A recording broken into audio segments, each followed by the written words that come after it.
আমার হাজবেন্ড আমাদের কোনো বিশেষ দিন পালন করতে একদম বাদ দেয় না। প্রত্যেকবার তো আমাকে বিদেশে ঘুরতে নিয়ে যায়, বাট এবার অফিস থেকে ছুটি ম্যানেজ করতে পারেনি, দ্যাটস ওয়াই বিদেশ যাওয়া হয়নি। তবে ভাবি, আমি ভেবে রেখেছি যে মিনিমাম 3 দিনের একটা ট্যুরে যাব, সুন্দরবন হিয়ার পয়েন্ট, সেখানে ভাবি। ভাবির হাজবেন্ড মেবি অনেক বড় অফিসার, তাই না? নট রিয়েলি ভাবি, শায়ন ভাইয়ের চেয়ে বড় অফিসার না, বাট আমার হাজবেন্ড খুব ভালো করেই জানে কম সময়ে কিভাবে বেশি টাকা ইনকাম করতে হয়। বলেন না ভাবি, 2 দিনের জীবন, এরকম ছাপোষা লাইফ লিড করে লাভ কি? তা ঠিক বলেছেন। আরে ভাবি শোনেন না, এই যে দেখেন, এবার বিদেশ নিয়ে যেতে পারেনি দেখে আমার হাজবেন্ড এই সেটগুলো দুবাই থেকে আনিয়েছে। এই যে দেখেন না, রিয়েল পার্ল আর রুবি, নাইস হয়েছে না ভাবি? খুব সুন্দর। আপনার হাজবেন্ড মেবি আপনাকে খুব ভালোবাসে, তাই না ভাবি? আসলে আমার হাজবেন্ড আমাকে খুব বেশি ভালোবাসে, কিন্তু ও সৎভাবে ইনকাম করে, তো তাই আমাকে তেমন কিছু দিতে পারে। ওহ ভাবি, এইসব সততার বুলি ছাড়বেন না প্লিজ। দেখেন, 2 দিনের জীবন, মরে গেলে সব শেষ। যতদিন বেঁচে আছি বেশি বেশি টাকা ইনকাম করে লাইফটাকে এনজয় করে যাব, এটা অবশ্য আমার থিওরি। আপনি ভাইয়াকে বুঝায় বলেন না একটু এই বেশি ইনকাম করার টেকনিকটা শিখতে। অবশ্য শায়ন ভাইয়া যে সৎ মানুষ, ওনাকে বলে কোনো লাভ হবে না মেবি, তাই না ভাবি? শায়ন আসলে সততার বিষয়ে নো কম্প্রোমাইজ।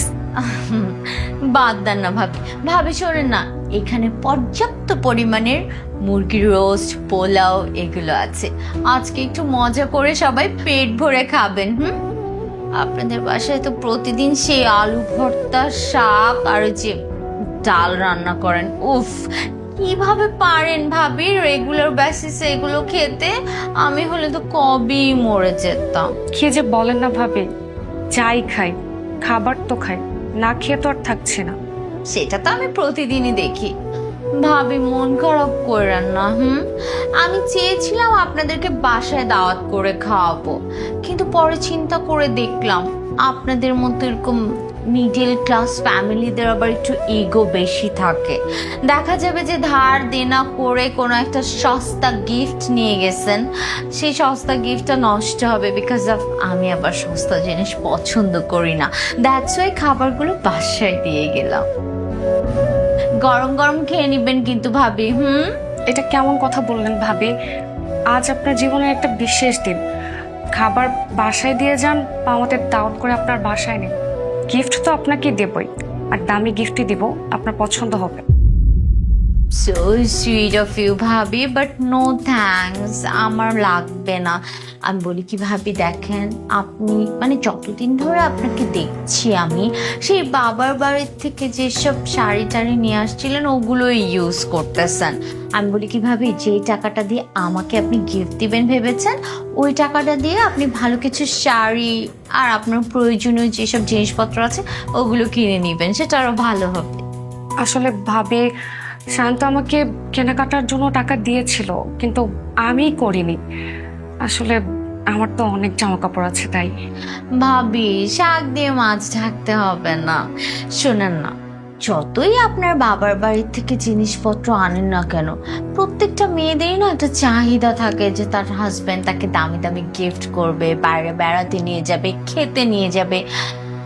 বাট আপনার তো সেটা হচ্ছে না ভাবি। আমি আপনাকে একটা ভালো বুদ্ধি দিতে পারি।